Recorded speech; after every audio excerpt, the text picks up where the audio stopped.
Have you ever felt like you were born in the wrong place? Not in a physical sense, but as if your soul were out of sync with this world. Others seem to navigate life naturally. They have their dreams, their certainties.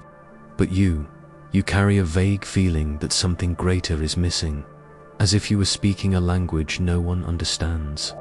For Carl Jung, the discomfort of not belonging is not a flaw. It's a symptom, a cry from the soul asking to be heard. He called it the curse of the awakened. And the worst part, the more you question, the lonelier you become. There are moments in life when, no matter how much we try to fit in, something inside us refuses to conform to the standards. First of all, we need to understand why this feeling of not fitting in arises. What exactly is it trying to tell us? Because if you keep ignoring this feeling, trying to smother it with distractions, it won't go away. In fact, it will turn into anxiety, into apathy, into a chronic sense of emptiness. But if you decide to listen to it, if you have the courage to open your eyes and see what it's trying to show you, you may discover that this pain carries within it an essential message about who you truly are. From an early age, we learn to adapt, to smile when we're sad, to please others, to avoid conflict, to hide parts of ourselves that might be rejected. We then create a persona, the mask we show to the world. Carl Jung called this social role we play to be accepted, the persona. It's like armor, useful for navigating society, but dangerous when we forget that it's not who we are. This mask is not false in itself. It's a necessary construction. The problem arises when it becomes so rigid that we start living only through it. When we begin to believe we are only what we show, and so the authentic self, with its emotions, contradictions, and depth, is silenced, repressed, and forgotten. Conflict sets in. On one side, the desire to belong, to be accepted, loved, recognized. On the other, the feeling of betraying oneself. You laugh, participate, interact, but inside you feel invisible, as if no one sees who you really are. And maybe they don't, because you've learned to hide. This division between the social self and the true self consumes vital energy, and over time, the soul demands payment.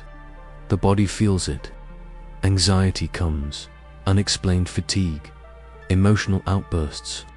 All of this may be an expression of internal repression, the continuous attempt to be what the world expects, even when it costs your very essence. This is the point where many feel they don't belong. Not because they're incapable of connecting, but because the connection they're trying to make is based on an edited version of themselves. And true belonging is only possible when there is authenticity, when the meeting is between essences, not between characters. That's one of the reasons why the pain of not belonging can't be healed with more external approval. Because the hole isn't outside, it's inside. And the way out begins when you start to ask yourself, who am I when I'm not trying to please? That's the question that begins what Jung called the individuation process. The journey of becoming who you truly are, not who you've learned to appear to be. Let's take a closer look at this process, because in it, the feeling of not fitting in gains a new meaning. It stops being a weakness and becomes a necessary stage of growth. There comes a moment when everything that once made sense starts to feel empty.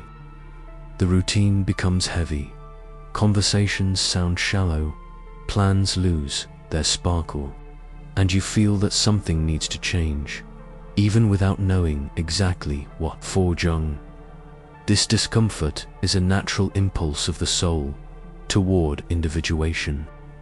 Individuation is the name Jung gave to the journey of becoming who you truly are, not who society shaped you to be, not who your parents idealized, nor who you thought you needed to be in order to be loved, but rather the true self, the one that, at some point, was buried under layers of expectations, traumas, and fears. This path is often lonely, because it requires courage to step away from the crowd, from that hypnotic routine, from easy answers, from automatic habits. That's why the feeling of not belonging often appears right at the beginning of this change. Basically, you are breaking away from your external world, preparing to enter your internal world. Those who begin individuation face difficult questions. What do I really want? Who would I be if I weren't afraid? What inside me is asking to be born? And in seeking these answers, it's common to lose references, feel disoriented, even go through a crisis. But this disorientation is a sign of life. It's the soul moving, even if in silence. Most people never go through this process. They live for decades fulfilling roles, without ever asking themselves if they're living or merely surviving. But for those who feel they don't belong, there is an invitation to go further, to rebuild life from the inside out, and no longer from the outside in. This requires surrender, self-knowledge, presence, but it also offers a freedom that nothing external can grant, the freedom to be whole. Now, if you're at that moment when everything feels out of place, know that there is a logic in this chaos, that behind the discomfort there is a deep intelligence wanting to emerge, and the path to find it begins where most give up, in the dive into the unconscious. It's easy to ignore your own pain when the world around you is always loud. Social media, work, appointments, distractions. Everything seems designed to avoid silence. But it's precisely in silence that something begins to speak, and that something is the unconscious. Jung believed that the unconscious is not just a storage place for forgotten traumas, but a guide, a messenger of the soul. And when you feel like you don't belong, that messenger starts knocking at the door. The language of the unconscious is not logical. It expresses itself through symbols, images, inexplicable sensations, dreams that seem confusing but carry important messages. Waking up repeatedly with the same feeling, encountering the same relationship patterns, feeling a discomfort with no visible cause. All of this is the unconscious trying to surface. Imagine someone who, every time they're about to make an important decision, feels inexplicable anxiety. They think it's fear, insecurity, but in truth, it might be the unconscious saying, "This path is not yours." Or someone who frequently dreams of unknown houses, dark hallways, locked doors. Jung would say that these houses are aspects of the psyche that need to be explored, parts of you that were left behind, but now want to return. When we don't listen to these messages, they don't go away, they turn into symptoms, into blockages and illnesses. But when we start to listen, something changes. The pain gains meaning. The confusion turns into direction. What once seemed like simply not belonging reveals itself as a transition from the old self to the new. And it's at this point that solitude becomes sanctuary. Because by stepping away from external noise, you begin to hear what really matters, your own truth. The unconscious, when respected, becomes an ally. But why do some people seem to feel this more intensely than others? Some people carry, from a very young age, a strange feeling of having lived too much already. They feel out of place in shallow conversations, bothered by superficiality, deeply affected by pains others ignore. They are more sensitive to beauty, to suffering, to silence. They prefer depth over appearance, truth over comfort. Jung didn't exactly speak of old souls, but he understood this experience well, and connected it to the archetype of the outsider. The archetype of the foreigner, the outsider, is one who, by nature, does not fit in. They observe the world, but don't fully blend into it. They feel part of something greater, though still unnamed. These beings, more sensitive and introspective, are not weak or wrong. They are carriers of a broader consciousness, and for that very reason, lonelier. It's common for these people to feel inadequate, as if something were wrong with them. They don't understand why others seem content with so little, why no one seems to see what they see. But this difference is not a flaw, it's the courage to follow a unique path, even if it seems incomprehensible to most. Deep down, these souls already sense that life is not just about goals, money, or status. They know, even if they can't explain it, that there is something more, and it is this intuition that distances them from the herd. But it is also what, one day, may guide them toward a more authentic life. But for that, it's necessary to learn to live with the discomfort of being different. Because if there's one thing these souls carry, it's the ability to see what others don't. And maybe, for that very reason, they're here, to help others remember, to light small candles in a world growing increasingly blind. If something awakened within you, follow us and subscribe to the channel. We live in a time where everything must be fast, productive, profitable. From early on, we're taught to adapt, to compete, to show results. But little, if anything, is said about listening to the soul, about simply stopping and feeling. Jung saw this as a deep problem, a society that values the exterior while abandoning the inner world. This performance-driven culture creates an illusion of belonging. It makes you believe that if you follow all the rules, if you're efficient, positive, sociable enough, you'll finally fit in. But the cost can be high: anxiety crises, empty relationships, the feeling of living a life that isn't yours. That's why, for many people, the more they try to fit in, the emptier they feel. Because they are trying to belong to a world that doesn't speak to their deepest truths. They're trying to find meaning in a system that rewards appearances and despises essence. And when this more sensitive soul clashes with shallow materialism, chronic hurry, and the superficiality of relationships, it pulls back. It goes quiet.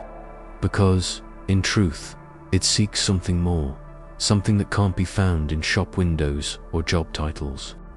This conflict between the soul's rhythm and society's rhythm is one of the main causes of the feeling of not belonging. And ignoring this is like trying to heal a deep wound with a colorful band-aid. The pain returns. It always returns, until you stop running and start listening. There is a difference between loneliness and solitude. Loneliness is heavy, suffocating, feels like punishment. But solitude, when consciously chosen, can be fertile ground, where the person stops fighting the silence and starts using it as a tool for creation, for rebuilding. And it is precisely in this space that the feeling of not belonging can be transformed into strength. Carl Jung believed that what we reject in ourselves is often the source of our greatest potential. The discomfort of being different, when embraced, reveals unique talents. The pain of not fitting in can turn into clarity, because those who don't belong in the world as it is have the rare chance to help it become something better. Think of people who left a deep mark on history. Artists, thinkers, spiritual leaders.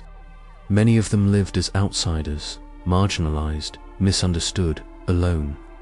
But it was precisely that difference that made them capable of seeing what no one else could, of creating what no one dared, of touching what was untouchable. The key lies in changing the question. Instead of "why don't I belong?"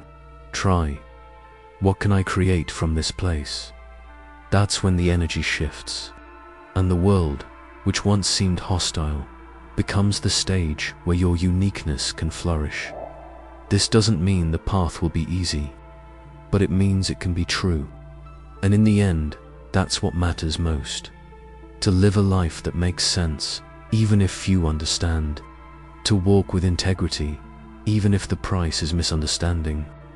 Because when you align with who you truly are, the feeling of exile gives way to something greater. The peace of being on your own path. And if you think you're alone on this journey, it's time to look more closely.